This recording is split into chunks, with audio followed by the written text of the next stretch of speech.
বাড়িতে মাত্র দুটো উপকরণ দিয়ে পারফেক্টভাবে ড্রাই ইস্ট বানিয়ে ফেলুন। দেখুন ড্রাই ইস্টটা কতটা সুন্দর হয়েছে, বাড়িতে তৈরি ড্রাই ইস্ট। তো ড্রাই ইস্টের এই রেসিপিটা পুরোটাই দেখতে থাকুন, একটুও স্কিপ করবেন না। খুব সহজ পদ্ধতিতে কিন্তু এই ইস্ট বানানো হয়ে যায়।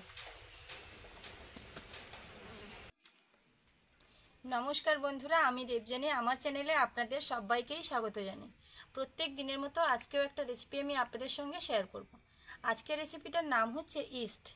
আজকে বিশেষ কোনো কিছু রান্না নয়, যেটা দিয়ে রান্না হবে সেই রকমই অনেক বড় একটা প্রয়োজনীয় জিনিস হলো ইস্ট।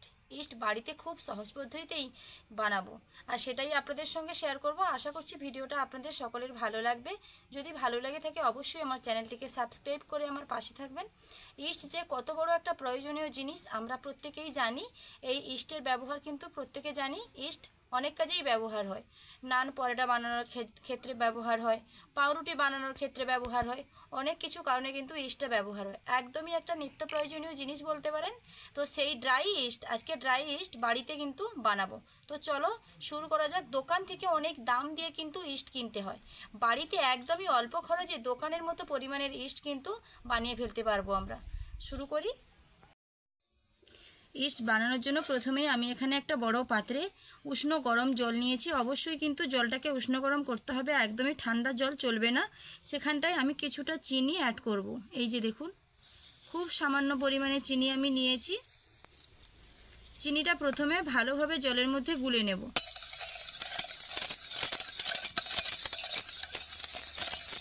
চিনিটা যত সময় না মিলে যাচ্ছে, জলের মধ্যে গুলে যাচ্ছে, তত সময় কিন্তু জলটাকে এরকমভাবে নাড়তে থাকবে। এটা কিন্তু জলের মধ্যে ভালোভাবে গুলে গেছে। এইবার দিয়ে দেব ময়দা। যেই চাপায় আমি চিনি নিয়েছি ঠিক সেই রকম চাপায় কিন্তু এক চাপা একদম ভর্তি করে ময়দা নিয়েছি।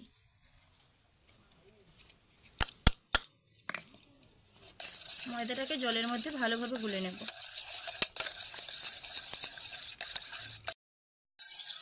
ব্যাটারের ঘনত্বটা ঠিক কীরকম হয়েছে দেখুন। আমি কিন্তু এখানে আরও কিছুটা ময়দা অ্যাড করেছি। জলের পরিমাপ বুঝেই কিন্তু ময়দাটা দিতে হবে। আমার জলটা একটু বেশি ছিল, তার জন্য যে ময়দাটা দিয়েছি তারপরেও আরও কিছুটা ময়দা দিয়ে ভালোভাবে আমি এটাকে গুলে নিয়েছি। এইবার যেটা করতে হবে সেটা কিন্তু খুবই গুরুত্বপূর্ণ। অবশ্যই কিন্তু এই পদ্ধতিটা অবলম্বন করতেই হবে ইস্ট বানানোর জন্য।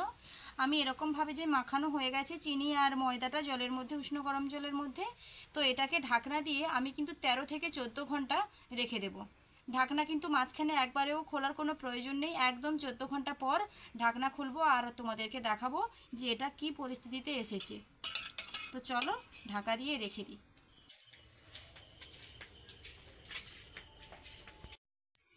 একদমই খুব সকালে দেখুন 14 ঘন্টা কিন্তু হয়ে গেছে। তো ময়দাটা কিভাবে বুদবুদ করছে দেখুন। এই যে যত ঘাঁটবেন চামচ দিয়ে ততই কিন্তু বুদবুদগুলো বেরোবে। এই যে ঠিক যখনই এরকম হয়ে যাবে ময়দাটা, দেখবেন 14 ঘন্টা পর এমনিতেই হয়ে যাবে, তখন কিন্তু ইস্ট বানানোর জন্য এই ব্যাটারটা একদম পারফেক্টভাবে রেডি হয়ে গেছে বুঝতে হবে। আর হ্যাঁ, আরেকটা জিনিস কিন্তু খুব ভালোভাবে লক্ষ্য করবেন, যখনই এই পাত্রের ঢাকনাটা খুলবেন ময়দা থেকে একটা অন্য রকমের গন্ধ বেরোবে। ঠিক অন্যরকম নয়, হালকা পচা পচা গন্ধ কিন্তু বেরোবে। ইস্টের গন্ধটা ঠিক যেরকম হয় সেই গন্ধ কিন্তু এই ব্যাটার থেকে বেরোবে। যখনই সেই রকম গন্ধ এই ব্যাটার থেকে বেরোবে তখনই বুঝতে হবে ইস্ট বানানোর জন্য এই ব্যাটার একদম পারফেক্টভাবে রেডি হয়ে গেছে।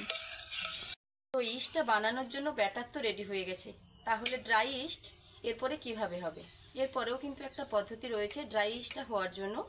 এই যে ময়দার ব্যাটার, এই ব্যাটারটাকে থালায় মেলিয়ে রোদে দিয়ে ভালোভাবে শুকনো করে নিতে হবে। 4 থেকে 5 দিন, যদি সেরকম ভালো রোদ হয় 4-5 দিনের মধ্যে কিন্তু এই ব্যাটারটা খুব ভালোভাবে শুকনো হয়ে যাবে। যখনই দেখবেন একেবারে খুব সুন্দর শুকনো হয়ে গেছে, টকটকে শুকনো হয়ে গেছে, তখনই মিক্সচার মেশিনে এটাকে ভালোভাবে গুঁড়ো করে নিতে হবে। তাহলেই দেখবেন পারফেক্টভাবে একদম ড্রাই ইস্ট তৈরি হয়ে যাবে, একদমই দোকানের মতো ইস্টের কাজ করবে।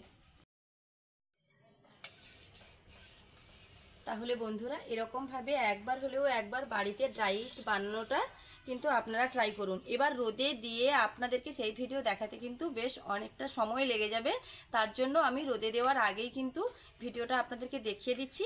এটা কিন্তু রোদে দিতে গেলে অনেকগুলো দিনের ব্যাপার, তো তার জন্য ভিডিওতে আর দেখালাম না আপনাদের। আপনারা এরকমভাবে তৈরি করবেন, 4-5 দিন ধরে রোদে দেবেন, তারপর শুকনো করে নেবেন। একবার হলে একবার কিন্তু এটা বাড়িতে ট্রাই করবেন। তো ভিডিওটা এখানেই শেষ করছি। যদি আমার এই ভিডিওটা ভালো লেগে থাকে প্লিজ লাইক, কমেন্ট ও শেয়ার করতে ভুলবেন না। আরও এরকম নতুন ধরনের ভিডিও পাওয়ার জন্য আমার চ্যানেলটিকে সাবস্ক্রাইব করে আমার পাশে থাকবেন, যাতে প্রত্যেক দিন নতুন ধরনের ভিডিও আমি আপনাদের সঙ্গে শেয়ার করতে পারি। দেখা হচ্ছে ওই নতুন কোনো ভিডিও নিয়ে। ততক্ষণ সুস্থ থাকুন, ভালো থাকুন, টাটা।